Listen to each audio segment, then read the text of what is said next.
5 sai lầm tài chính phổ biến khiến bạn mãi không khá nổi. Tôi từng tin rằng chỉ cần chăm làm, ít tiêu thì kiểu gì cũng giàu. Nhưng đời dạy tôi một bài học khác bằng 5 cú vấp tài chính sau đây. Sai lầm thứ nhất, tiết kiệm những gì còn lại.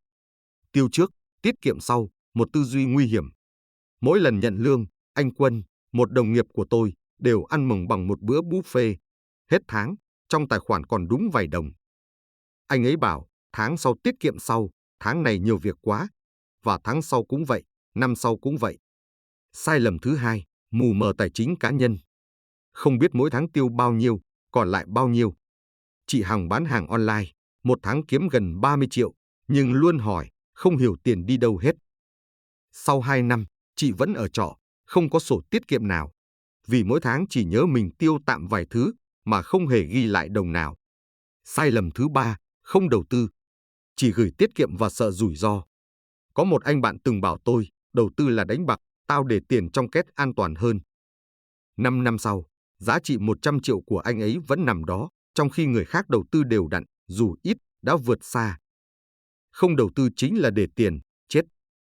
Sai lầm thứ 4, mua sắm theo cảm xúc. Thích là quẹt thẻ, bất chấp.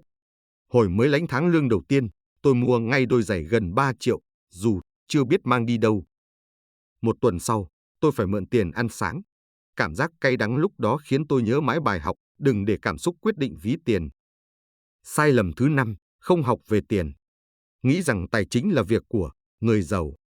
Bố mẹ tôi từng nói, tiền bạc phức tạp lắm, ráng đi làm rồi tự có. Tôi tin vậy, cho đến khi thấy mình liên tục nợ thẻ tín dụng, không hiểu vì sao. Chỉ khi bắt đầu học lại, từ những thứ cơ bản nhất, tôi mới dần thoát ra khỏi mớ hỗn độn tài chính của chính mình. Bạn đang mắc phải sai lầm nào? Hãy chia sẻ câu chuyện của bạn, biết đâu lại giúp được người khác. Và đừng quên nhấn theo dõi kênh để cùng nhau thay đổi tư duy tài chính từ những điều giản dị nhất.